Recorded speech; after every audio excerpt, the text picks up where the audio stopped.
Kaveh Saidi here, violinist and music educator, back with another lesson in my series called Essential Elements for Strings, Book 1. If you're violin or viola, if you're an adult, if you're a child, you can follow along with your copy that says Essential Elements for Strings. Should look like this with a picture of violin on the front, or Essential Elements 2000 for strings. Both will work. So go ahead and open up your book, put it on the music stand on page 4, and take your phone with this video and also put it on the opposite side where we're working in the book, and we're on page 4. So in our last lesson, you learned how to hold the violin in rest position, and you learned how to take the violin carefully. Remember, this is also called guitar position in the book.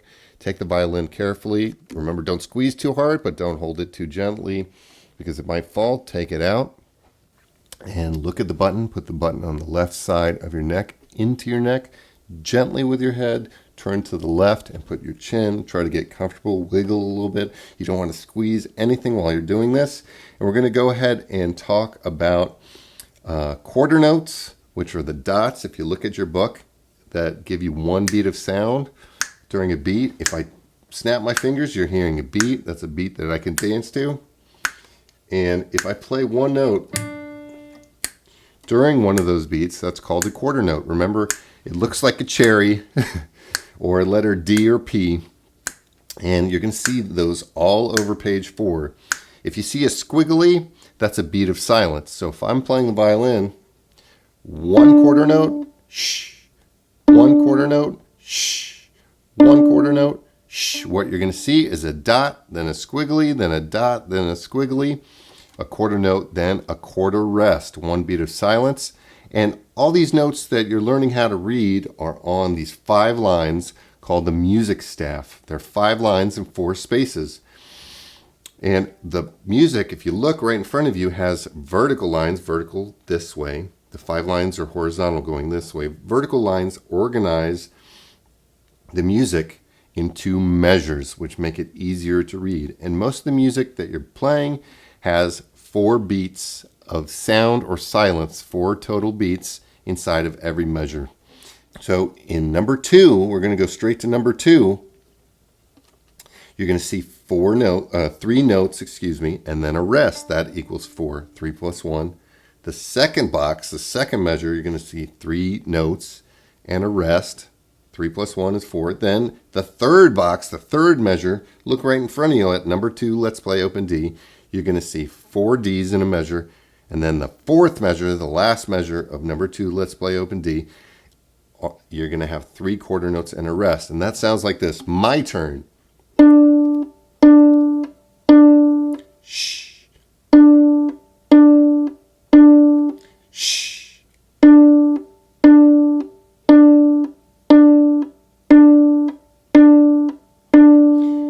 And what I just did is called pizzicato. Pizzicato is an Italian word for plucking the string. And if you look right at number 2, underneath the title, let's play open D. Look right now. It says pizzicato, and in parentheses, P-I-Z-Z. So a lot of times in this book, it's going to say P-I-Z-Z, and that means pluck the string with your right hand. Remember, right now we're not holding the bow, so what you're going to want to do is put your thumb print, not the tip of your thumb, thumbprint of your right hand on the side of the fingerboard, right where it stops at this corner. Not right on the corner, but on the side. See if you can see right about there, your thumbprint. If your fingernail is touching the top of the violin, that's fine. And make an L and find your D string, not the E, not the A. Find your D. Not the E, not the A, D is the third string from the right, or the second string from the left if you're violin. If you're viola, the D string is going to be your second string from the right, or the third string from the left. So this is E, A, D on violin. Viola, A, D, G. So go back to D if you're viola. Violin, find this D. It should sound like this D. And we're going to play together. I'm going to count to 4. You're going to play 3 quarter notes, and during the rest, you're going to say shh and keep going. Ready? 1, 2, 3, go. Pluck. D, D, D, sh, D, D, D, sh, D, D, D, D, D, D, D, sh. All right, pretty good so far. Don't forget, how do you do this? You want the violin level. You want your wrist straight, fingertips on top of your hamburger, on top of the top plate of the violin, thumbprint on the back. Should be really relaxed and a little bit wiggly. Violin into your neck, head turned to the left. You want to make sure your music stand is in line with your violin this way. So your music stand should be over here, not over there, because it's going to be really hard to play. So make sure your phone is right in front of you, a little bit to the left, and your book on the music stand. And we're going to do that again. Make your L thumbprint on the side. Pluck the D string a few times. And wait. Let's do it together twice. Without stopping, we're going to do it twice. 1, 2, 3, go. D, D, D, rest. D, D, D, rest. D, D, D, D, D, D, D, rest. Again. Keep your violin up. Shh. Good.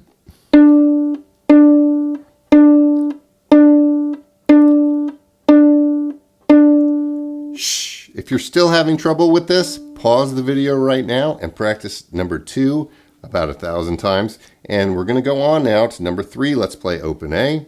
Touch the A string with your finger, find it. If your viola, A is over here. If your cello, A is the furthest from your ear while you're holding the cello. Go ahead and play A. 1, 2, play it twice. Go, and A, A, A. Don't play fast, please. A, A, A. Rest. A, A, A, A, A, A, A. One more time again. A, A, A. Rest. A, A, A. If you want to dance, go ahead. A, A, A, A, A, A. Rest. Did you get it? If you didn't, pause the video right now. Practice number 3 a few thousand times. And we're going to go on to two's a team, number 4. 1, 2, plucking, go. And D, D, D. Rest. A, A, A. Rest. D, D, A, A, D, D, D. Rest again. Go. D, D, D. Rest. A, A, A. Rest. D, D, A, A, D, D, D. Rest. Did you get it? That's a big one. Go ahead and play that one more time with me. I'm going to play the piano with you. Ready? 1, 2, 3, and go.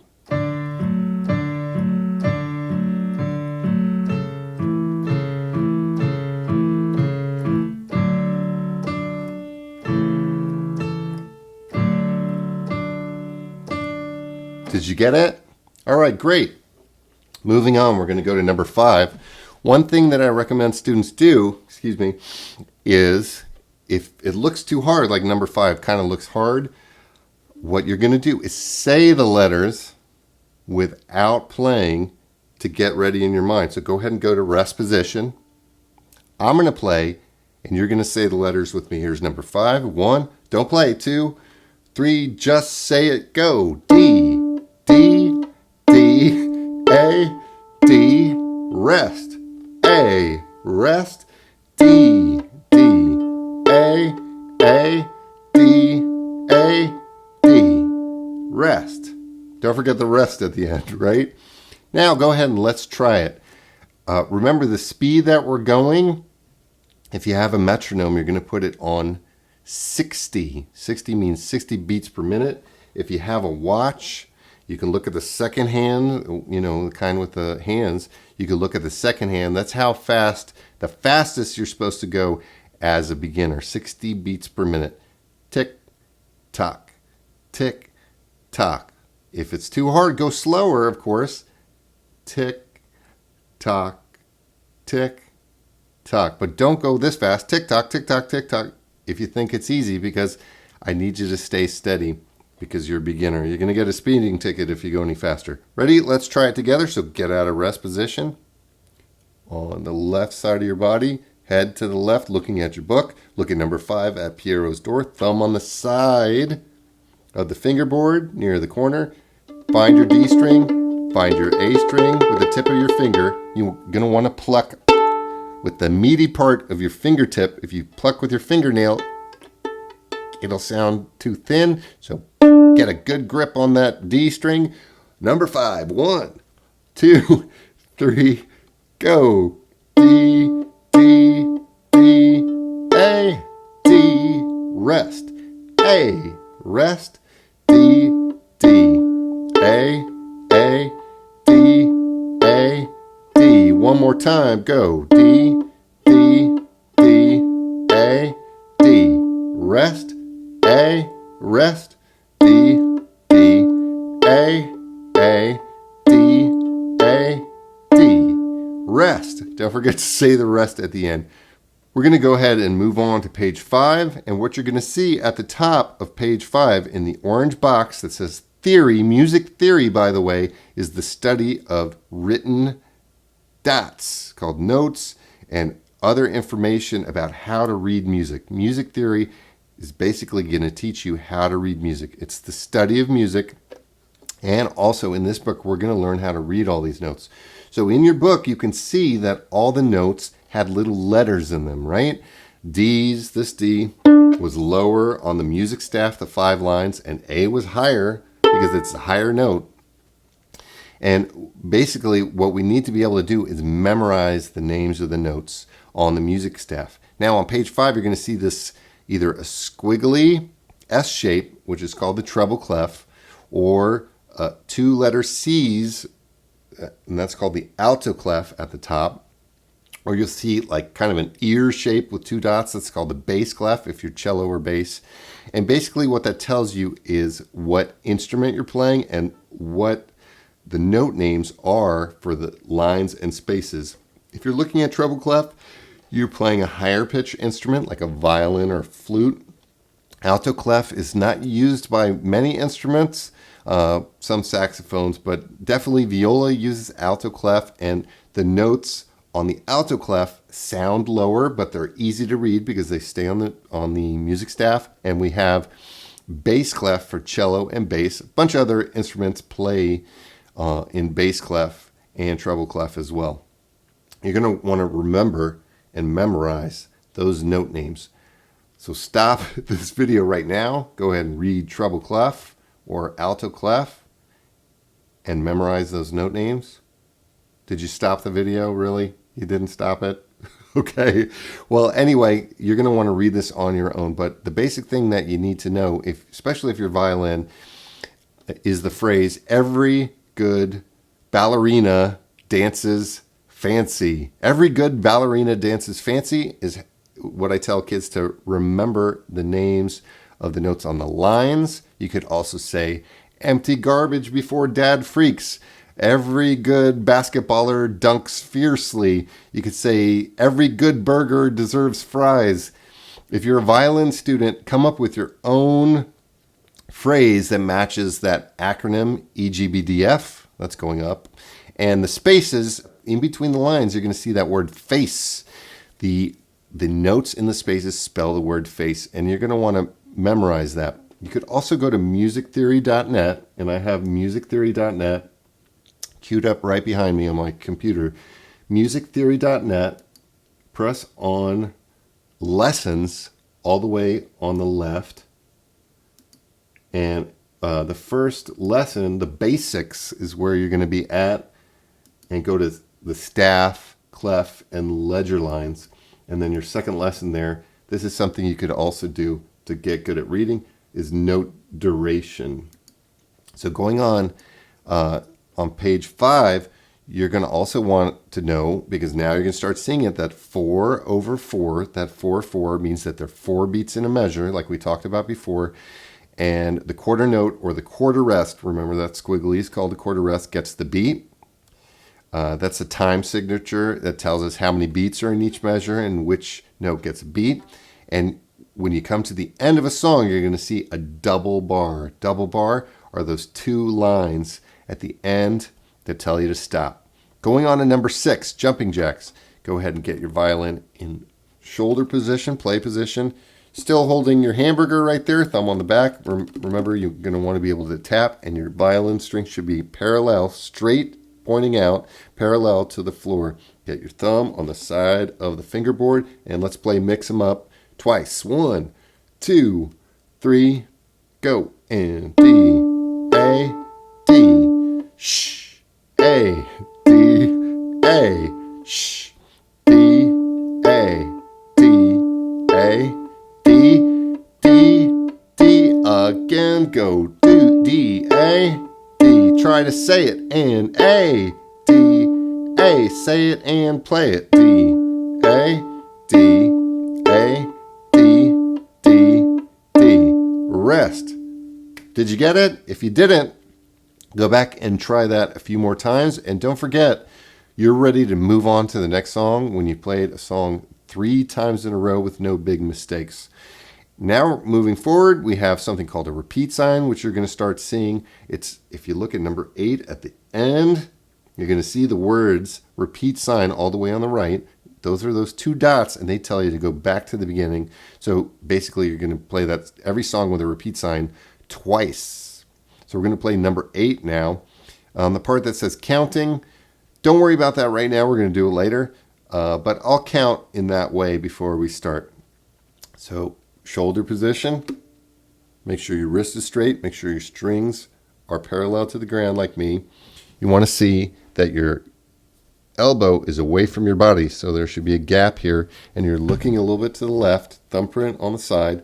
Number 8, ready? 1, let me count the way it says to count. 1 and 2 and 3 and 4 and D, D, sh, sh, A, sh, sh, and D, sh, A, sh, D, A, D, sh. Repeat sign, D, D, rest, rest, A, rest, rest, D, rest, say it, A, rest, say it, D, A, D, rest.